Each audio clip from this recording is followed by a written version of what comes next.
Hello everyone. Today's my lecture is on functions of autonomic nervous system. So autonomic nervous system that controls the various vegetative functions which are the beyond the voluntary control and so plays a very important role in maintaining the constant internal environment homeostasis.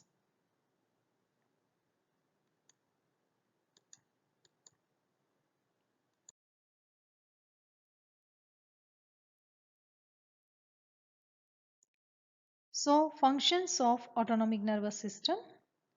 So, autonomic nervous system along with the endocrine system maintains the body homeostasis. The endocrine control is slower and exerts its influence by means of the blood-borne hormones. The autonomic nervous system functions for the most part at the subconscious level. We are not aware, for example, that our pupils are dilating or that our arteries are constricting. The system should not be regarded as an isolated portion of the nervous system, for it is known that it can play a role with somatic activity in expressing emotion and that certain autonomic activities such as micturition can be brought under voluntary control. The various activities of the autonomic and endocrine system are integrated within the hypothalamus.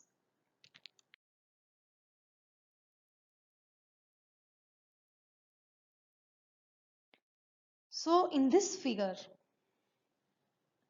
a bell that is running behind the mane. So mane is running. So this man is making good use of the sympathetic part of his autonomic nervous system. So sympathetic part that prepares and mobilizes the body in an emergency condition when there is a sudden severe exercise, fear or rage.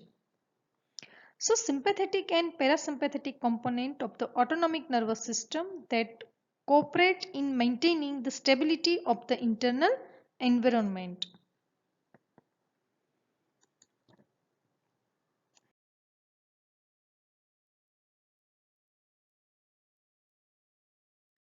So in this figure, there is nothing like a good large meal and comfortable armchair to facilitate the activities of the parasympathetic part of autonomic nervous system. So parasympathetic part that aims at conserving and storing energy. For example, in promotion of digestion and the absorption of food by increasing the secretion of the glands of gastrointestinal tract and stimulating peristalsis. The sympathetic and parasympathetic part of autonomic nervous system usually have an antagonistic control over a viscous. For example, if the sympathetic activity will increase the heart rate, the parasympathetic activity will slow the heart rate. The sympathetic activity will make the bronchial smooth muscles relax, but the muscle is contracted by parasympathetic activity.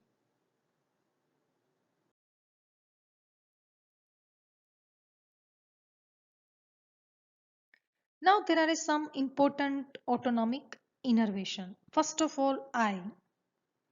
So the structures, that is upper eyelid. The upper eyelid that is raised by levator palpebrae superioris muscle. This one, levator palpebrae superioris. The major part of this muscle is formed by skeletal muscle innervated by oculomotor nerve.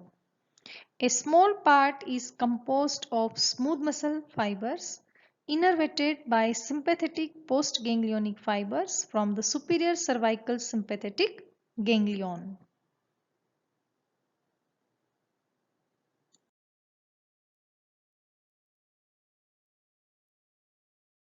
Second structure of the eye is iris. So this one is a iris. Smooth muscle fibers of iris consist of two types of the fibers, circular muscle fiber and radiating fibers.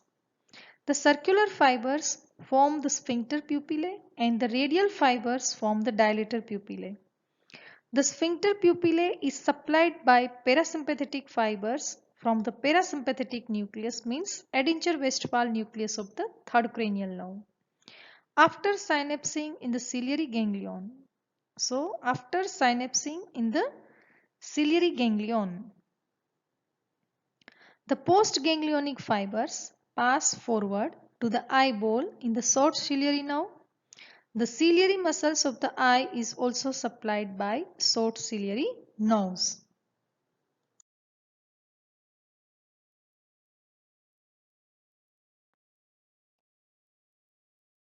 Dilator pupillae is supplied by postganglionic fibers from the superior cervical sympathetic ganglion.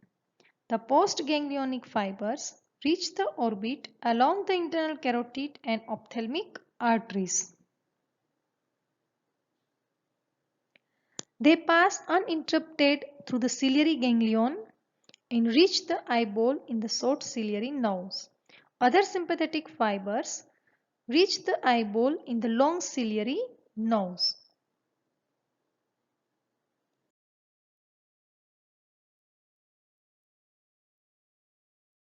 Then lacrimal gland.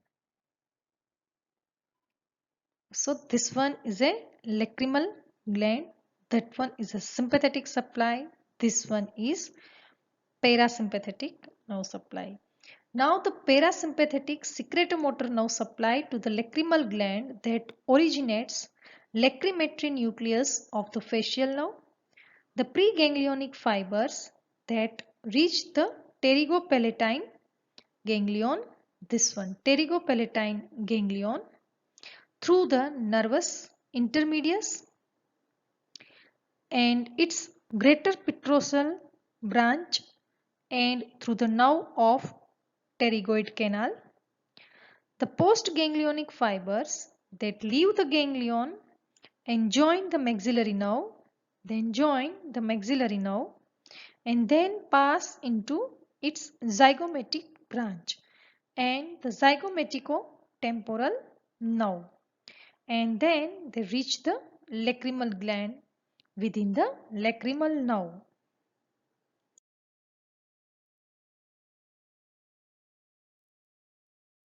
Then the sympathetic postganglionic fibers arise from the superior cervical sympathetic ganglion and travel in the plexus of the nerves around the internal carotid artery. And they join the deep petrosal nerve of the pterygoid canal, maxillary nerve, zygomatic nerve, zygomatico-temporal nerve, and finally the lacrimal nerve. And they functions as a vasoconstrictor fibers.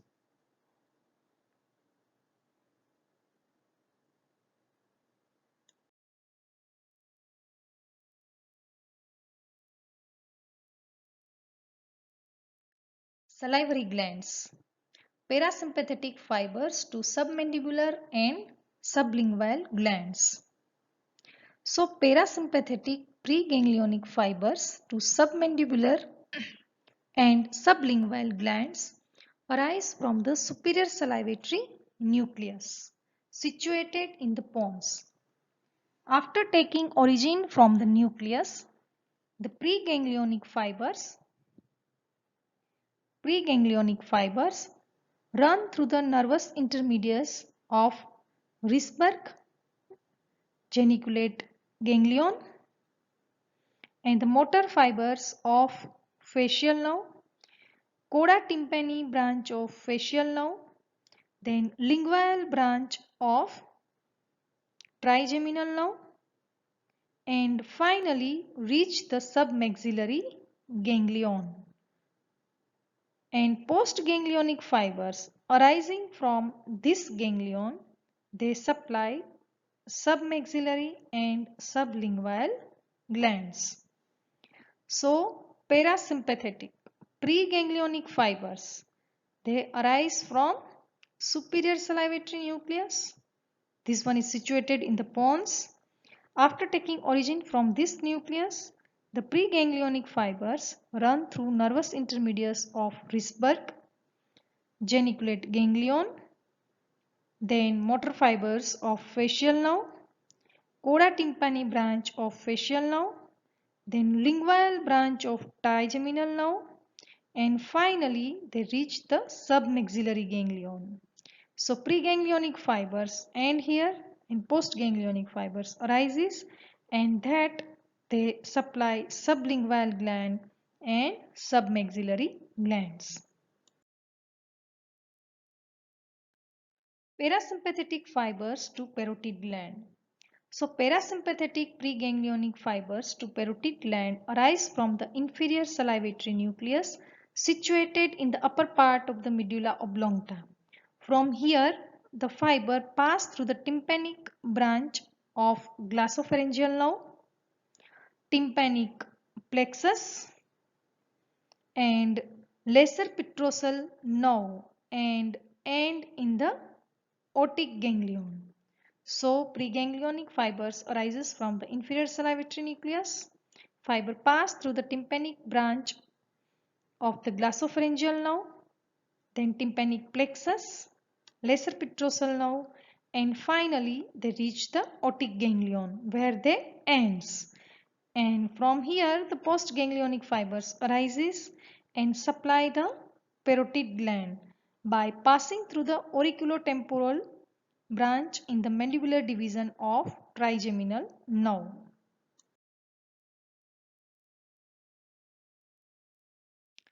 Then what are the functions of the parasympathetic fibers? So stimulation of the parasympathetic fibers of the salivary gland that causes secretion of the saliva with a large quantity of the water. And it is because the parasympathetic fibers activate the acinar cells and dilate the blood vessels of the salivary glands. However, the amount of the organic constituents in the saliva is less and the neurotransmitter is acetylcholine.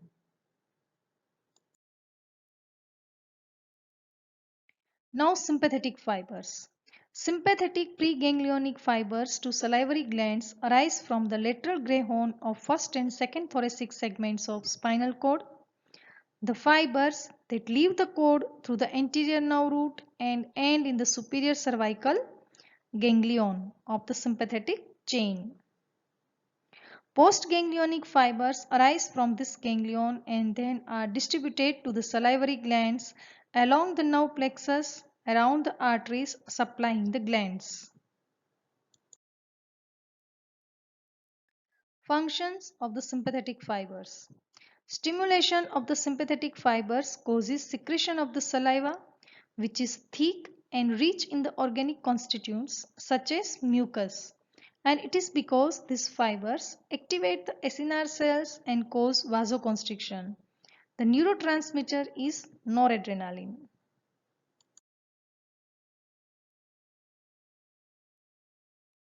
Another organ is heart. Heart receives the efferent nerves from both divisions of the autonomic nervous system. Parasympathetic fibers arise from the medulla oblongata and pass through the vagus nerve. Sympathetic fibers arise from the upper thoracic segments of the spinal cord.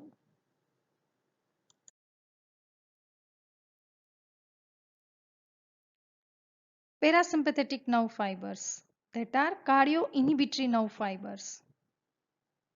These nerve fibers reach the heart through the cardiac branch of vagus nerve. Parasympathetic nerve fibers supplying the heart arise from the dorsal nucleus of vagus nerve. This nucleus is situated in the floor of the fourth ventricle in the medulla oblongata and it is in close contact with the vasodilator area.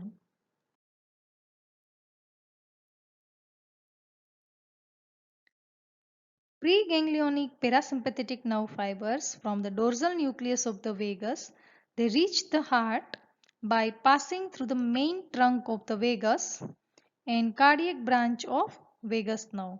After reaching the heart, the preganglionic fibers terminate on postganglionic neurons and postganglionic fibers from these neurons that innervate the heart muscles.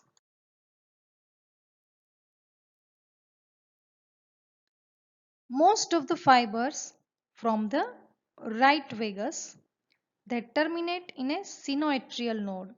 Remaining fibers that supply atrial muscles and atrioventricular node.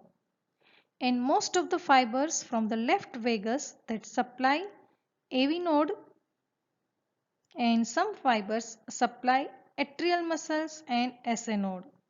Ventricles do not receive the vagus nerve supply. Few fibers are located in the bases of the ventricles, but the functions of these nerve fibers are not known. Vagus nerve, that is a cardio-inhibitory function and carries the inhibitory impulses from the vasodilator area to the heart.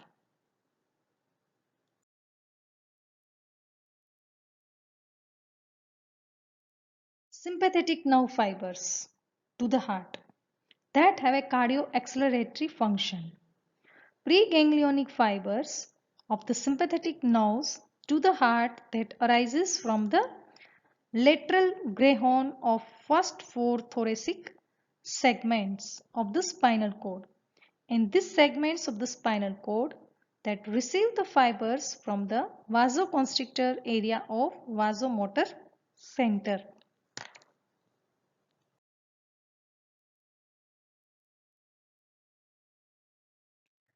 Preganglionic fibers reach the superior, middle, inferior cervical sympathetic ganglia situated in the sympathetic chain. Inferior cervical sympathetic ganglion that fuses with the first thoracic sympathetic ganglion and that forms a stellate ganglion. From this ganglia, the postganglionic fibers arises. So this one is a superior, middle and inferior cervical ganglion.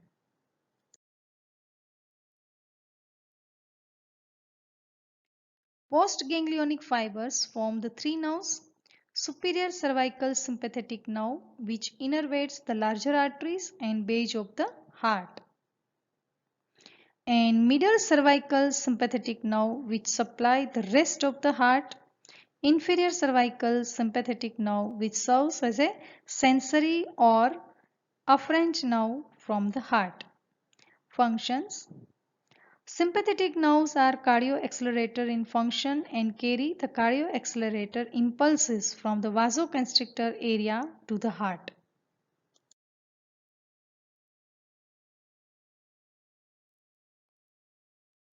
So this is the parasympathetic division and this one is a sympathetic division.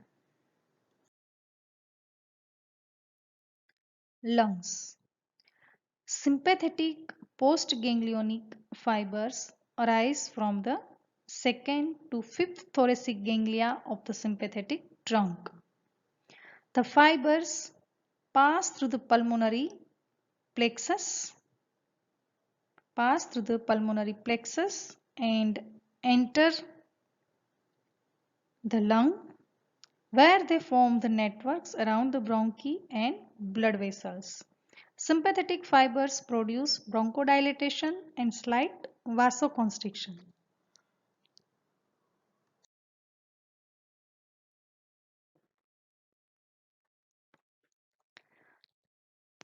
Parasympathetic preganglionic fibers arise from the dorsal nucleus of vagus nerve.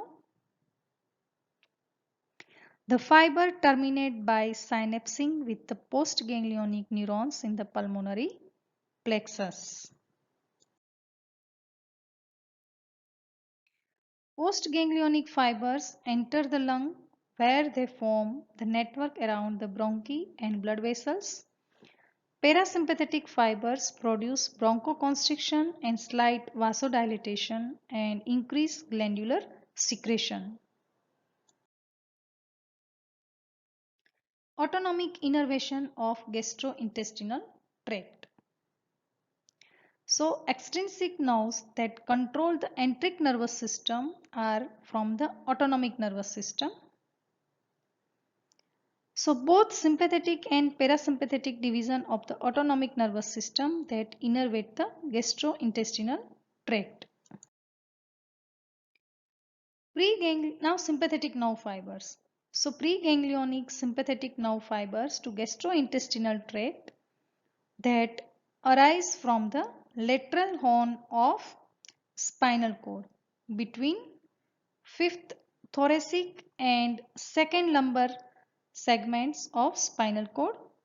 From here, the fibers leave the spinal cord, pass through the ganglia of the sympathetic chain without having any synapse, and then terminate in the celiac and mesenteric ganglia, superior mesenteric ganglia and inferior mesenteric ganglia.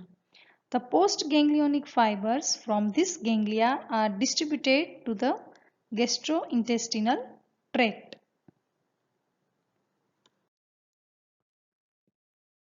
Then what are the functions of the sympathetic nerve fibers?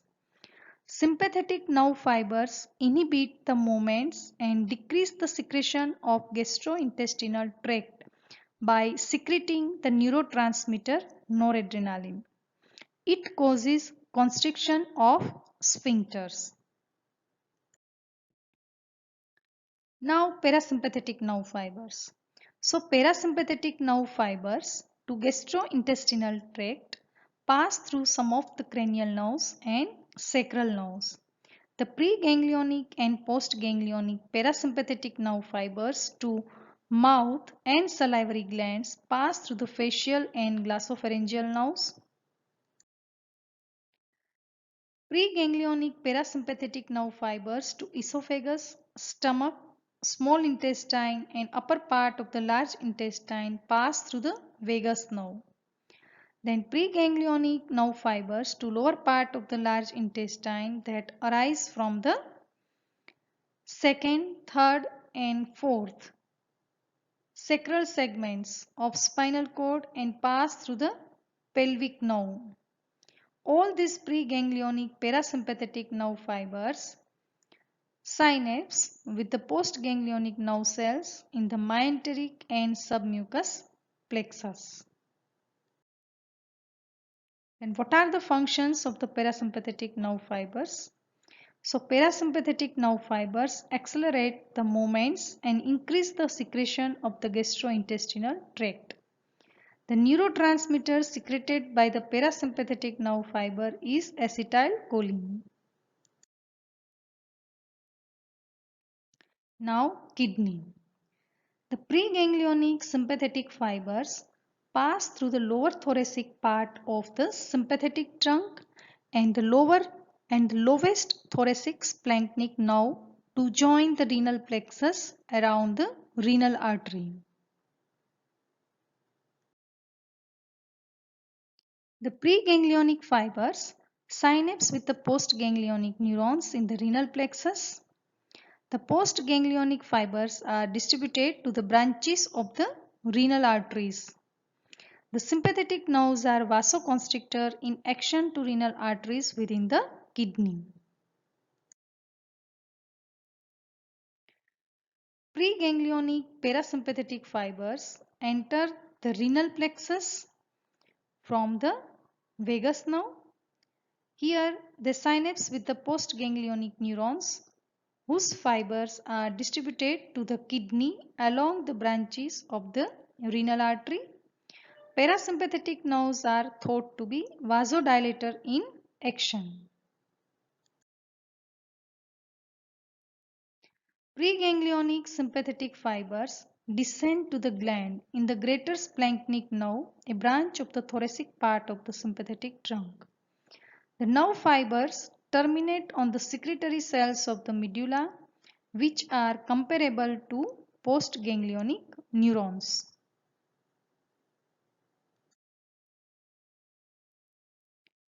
Now the acetylcholine, it is the transmitter substance between the nerve endings and the secretory cells as at any other preganglionic endings. The sympathetic nerves stimulate the secretory cells of the medulla to increase the output of the epinephrine and norepinephrine. There is no parasympathetic innervation of the medulla of the suprarenal glands. Now the nerve supply to the urinary bladder and sphincter. Urinary bladder and internal sphincter are supplied by the sympathetic and parasympathetic division of autonomic nervous system, whereas the external sphincter is supplied by somatic nerve fibers. Preganglionic fibers of the sympathetic nerve fibers arises from the first two lumbar segments of the spinal cord. After leaving the spinal cord, the fiber pass through the lateral sympathetic chain without any synapse in the sympathetic ganglia and finally terminate in the hypogastric ganglion. The postganglionic fibers arising from this ganglion form the hypogastric nerve, which supplies the detressor muscles and internal sphincter.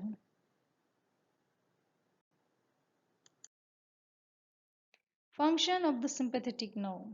Stimulation of the sympathetic or hypogastric nerve that causes relaxation of the detressor muscle and constriction of the internal sphincter. It results in the filling of the urinary bladder, and so sympathetic nerve is called nerve of filling. Now about the parasympathetic nerve supply to urinary bladder. Preganglionic fibers of the parasympathetic nerve form the pelvic nerve or nervus irrigens. Pelvic nerve fibers arise from the second, third and fourth sacral segments of the spinal cord. These fibers run through the hypogastric ganglion and synapse with the postganglionic neurons situated in close relation to urinary bladder and internal sphincter.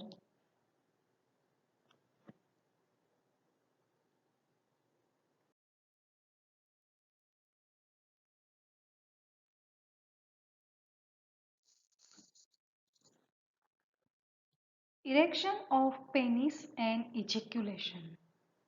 In erection, the genital erectile tissue becomes engorged with the blood.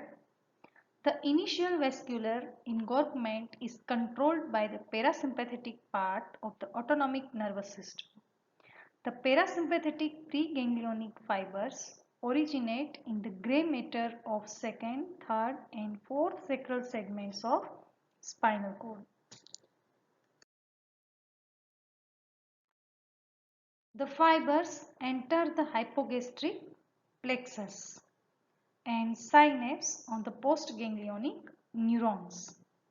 The postganglionic fibers join the internal pudendal arteries and are distributed along their branches which enter the erectile tissues. The parasympathetic nerve causes vasodilatation of the arteries and greatly increases the blood flow to the erectile tissues.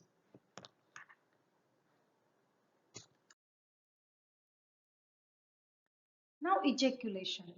So friction on the glans penis reinforced by other afferent nervous impulses results in the discharge along the sympathetic nerve fibers to the smooth muscles of the duct of epididymis and the vas deferens on each side, seminal vesicles and the prostate. Smooth muscles contracts and the spermatozoa together with the secretion of the seminal vesicles and the prostate are discharged into the prostatic urethra. The fluid now joins the secretion of the bulbourethral glands and the penile urethral glands and is then ejected from the penile urethra as a result of the rhythmic contraction of the bulbospongiosus muscles which compress the urethra.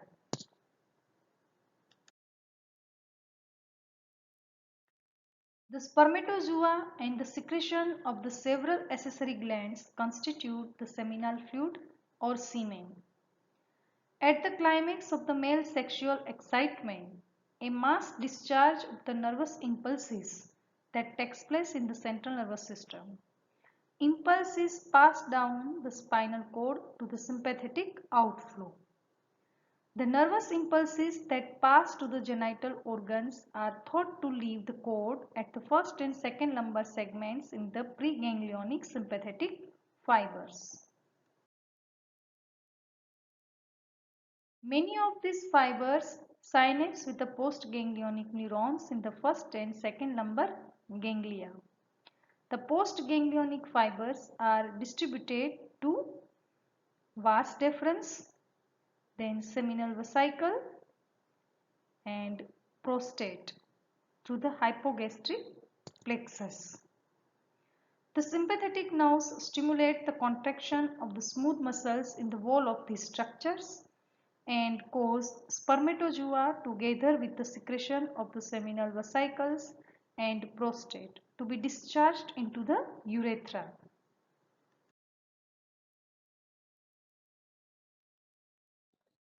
Then uterus.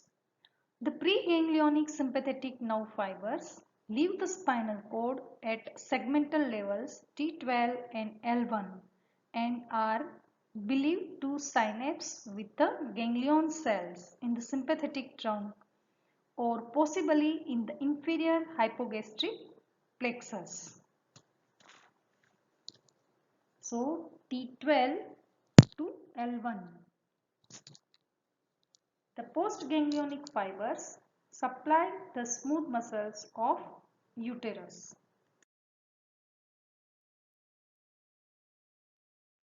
Now parasympathetic preganglionic fibers leave the spinal cord at a level of second sacral to fourth sacral segments and synapse with the ganglion in the cells in the inferior hypogastric plexus. Although the uterine muscles is largely under the hormonal control, sympathetic innervation may cause uterine contraction and vasoconstriction, whereas parasympathetic fibers have opposite effects.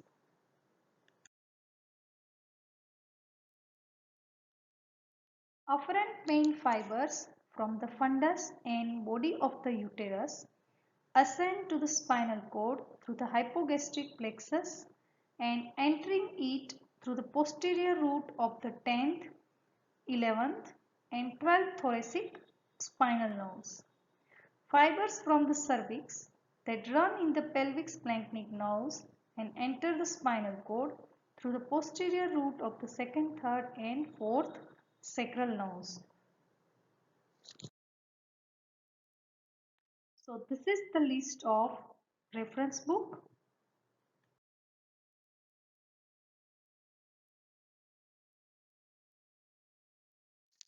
Thank you very much.